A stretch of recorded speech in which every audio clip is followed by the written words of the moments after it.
वो भी constantly to cutting करती है, लेकिन ये नेचुरल फिनोमेना है, कोई भी नदी टो कटिंग करती है करोड़ों साल में, तो उसका आप कुछ कर नहीं सकते। लेकिन आप ऊपर से टो कटिंग ना करें, आप ऊपर से ब्लास्ट ना करें, आप हैवी मशीनरी का यूज ना करें, आप टनल वहां से ना बनाएं जहां अनस्टेबल जोन है। और इस सब का पूरा नतीजा ये है कि जोशीमठ को हम करें, जोशीमठ इज सिंकिंग, जोशीमठ बैठ रहा है, शहर डिस्टेबलाइज हो रहा है, उसके ऊपर बने हजारों मकान खतरे में हैं।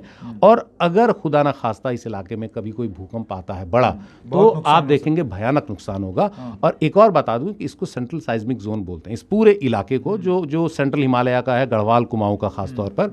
और पिछले 400-500 साल में यहाँ रिक्टर स्केल पर 8 से ऊपर का भूकंप नहीं आया है, जबकि नेपाल में भूकंप आ चुका है, बिहार में आ चुका है, असम में आ चुका है, कश्मीर में आ चुका है। पूरी हिमालयन आर्क को अगर आप देखेंगे तो इस तरह से पूरा हिमालय, मतलब पूरा इंडियन प्लेट ऊपर बढ़ रही है, चाइनीज प्लेट से या ये कहें यूरोपियन प्लेट से टकरा रही है। तो इसमें इन सब जगहों पर टेंशन रिलीज हो चुकी है, लेकिन सेंट्रल हिमालय में वो टेंशन रिलीज नहीं हुई है किसी बड़े भूकंप से।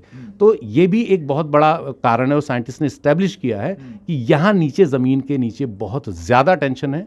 ये टेंशन कब रिलीज होगी किसी बड़े भूकंप की शक्ल में हम नहीं कह सकते, आज होगी या 100 साल में होगी, लेकिन होगी जरूर। और उसी से पहले जो छोटे छोटे भूकंप समय समय पर आते रहते हैं, वो बताते हैं कि ज़मीन के अंदर एनर्जी रिलीज हो रही है छोटे भूकंपों की शक्ल में, लेकिन एक बड़ा भूकंप यहाँ कभी ना कभी ज़रूर आएगा। तो इस सब को देखते हुए निर्माण के काम होने चाहिए, जोशीमठ ही नहीं सभी जगहों पर, लेकिन फिलहाल जोशीमठ की बात हो रही है तो जोशीमठ इसलिए ज़्यादा खतरे में। चलिए, आपको निकलना है अब, ज़रा 1 मिनट में समराइज़ कर दें जो कि बहुगुणा जी ने बोला। ये सारी चीज़ें अभी स्टडी का एक मुद्दा है कि क्या कारण हो सकते हैं कि जोशीमठ में लोगों के दीवारों में दरारें आ रही हैं, घर क्रैक हो रहे हैं, पानी निकल रहा है। एक वजह आपने बताई, वो हो सकता है वो एनटीपीसी का जो टनल बन रहा है, हो सकता है उसकी बोरिंग की वजह से हो रहा हो। हालांकि अभी आधिकारिक रूप से इसके बारे में कुछ नहीं कहा गया है। दूसरा, जो वहाँ पर ताबड़तोड़ कंस्ट्रक्शन हो रही है और वो अनकंट्रोल्ड है।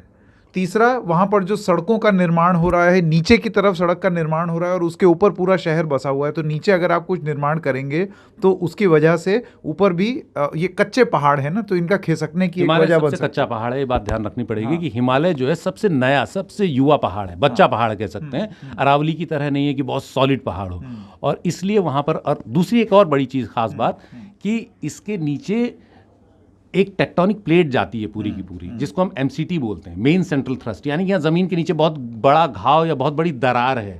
तो वो दरार कॉन्स्टेंटली, मतलब लगातार अनस्टेबल है। तो आपको ध्यान रखना पड़ेगा इस दरार के ऊपर आप इतनी निर्माण ना करें। और शहर के बीच से भी एक सड़क आप बना रहे हैं, तो अगर आप इतना तोड़फोड़ करेंगे तो कहीं ना कहीं अगर आप बेस हिला देंगे, आप किसी बड़ी इमारत की नीचे की 4 ईंटें निकाल देंगे तो ऊपर की इमारत खतरे में आएगी। तो वही खतरा है यहाँ पर।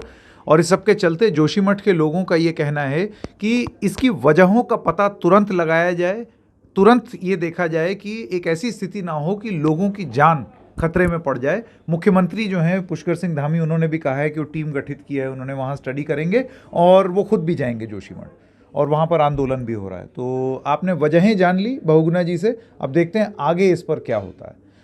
इशारों में बस इतना ही। हम फिर मिलेंगे कि एक और एपिसोड के साथ, तब तक के लिए नमस्कार।